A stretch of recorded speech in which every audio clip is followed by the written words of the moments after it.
Hello student, स्वागत करता हूं आपका बायोलॉजी क्लास में। पिछले वीडियो में मैंने आपको कृत्रिम कायिक जनन की विधियों के बारे में बताया था, जिसमें से मैंने आपको पहली विधि बता दी थी। आज दूसरी और तीसरी विधि के बारे में डिस्कस करेंगे। तो दूसरी विधि है दाब लगाना, जिसे हम लेयरिंग भी कहते हैं इंग्लिश में। इस विधि में क्या करते हैं कि इस विधि में स्तंभ या शाखा को मूल पादप से अलग किए बिना, जैसे कटिंग में हम क्या करते हैं कि तने को काटते हैं, जड़ को काटते हैं, अलग करते हैं, लेकिन इस विधि में ऐसा नहीं करते। इस विधि में शाखा को मूल पादप से अलग किए बिना उसमें अपस्थानिक जड़ों के निर्माण को प्रेरित किया जाता है। इसकी दो विधियाँ होती हैं। इसकी दो विधियाँ किस प्रकार होती हैं?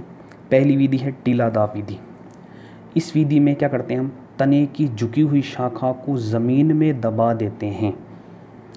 जो झुकी हुई शाखा होती है उसको हम और झुका करके ज़मीन के अंदर दबा देते हैं, और दबाते समय ये ध्यान देते हैं कि एक या एक से अधिक पर्व संधियाँ दबी हुई होनी चाहिए, और पत्तियाँ ज़मीन के ऊपर रखते हैं। कुछ समय बाद दबी हुई पर्व संधियों से अपस्थानिक जड़ें निकल जाती हैं, और कुछ समय बाद शाखा को मूल पादप से काट लेते हैं और काट कर दूसरी जगह पर लगा देते हैं, जैसे चमेली और जूही में होता है।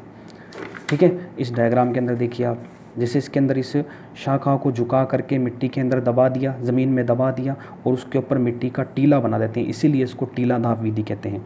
टीला बना देते हैं जिससे इसके ऊपर प्रेशर पड़ता है, दाब लगता है, और दाब लगने पर क्या होता है कि इसकी पर्व संधियों से जड़ें निकलने लग जाती हैं। इसको निरंतर गीला रखते हैं, फिर इसको मात्र पादप से अलग कर देते हैं और कहीं दूसरी जगह ज़मीन में उसको गाड़ देते हैं। इसी प्रकार दूसरी विधि है वायु दाब विधि। इसमें क्या करते हैं, इसका प्रयोग उन वृक्षों में किया जाता है जिनकी शाखाएं मोटी होती हैं।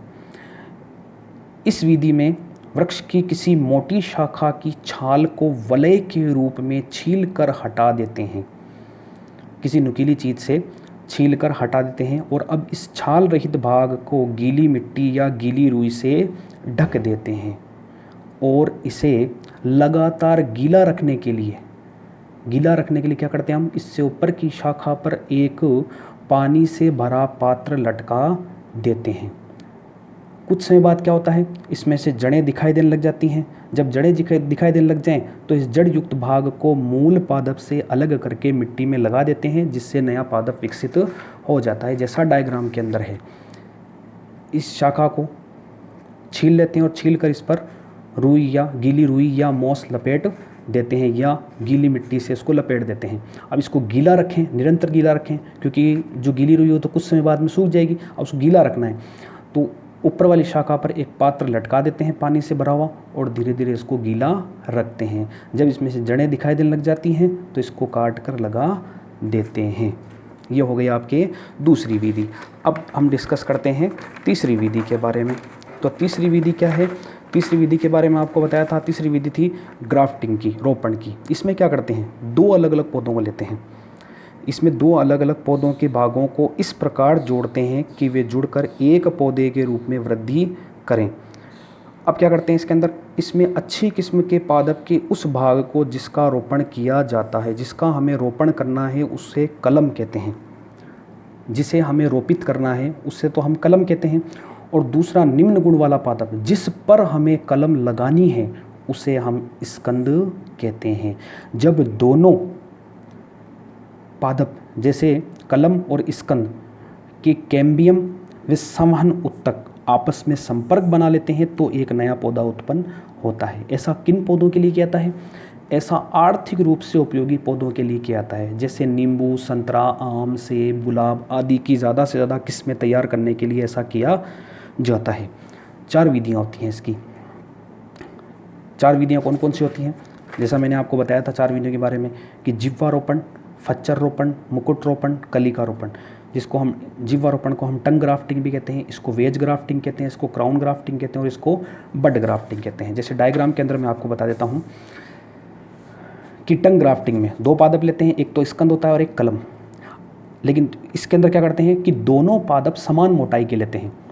इसमें और इसमें दोनों पादप क्या करते हैं, समान मोटाई के लेते हैं। इसके अंदर क्या करते हैं कि जो स्कंद होता है उसमें इस प्रकार का कट लगाते हैं, कट लगा करके जिह्वा का शेप बनाते हैं, जिह्वा जो होती है उस जैसा शेप बनाते हैं, और कलम में ऐसा कट लगाते हैं ताकि वो इसके अंदर आसानी से फिट हो सके।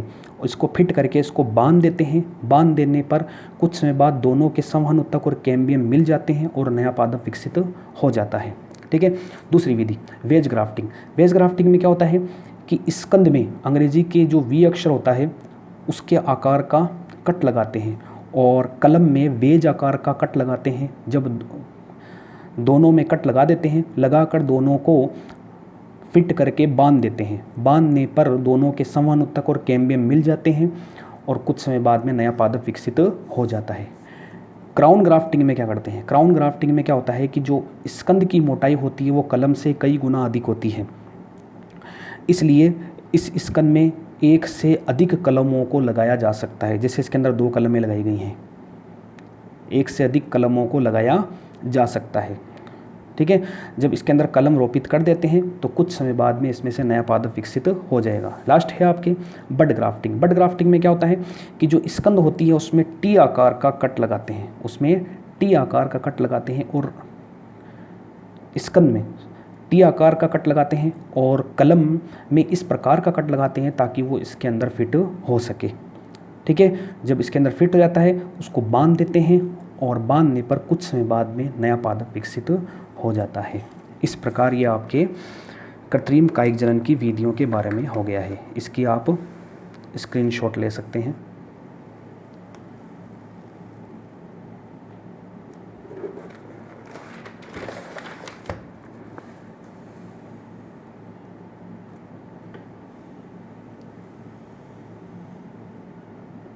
अगली विधि में हम पढ़ेंगे, अगले लेक्चर के अंदर हम पढ़ेंगे लैंगिक जनन के बारे में।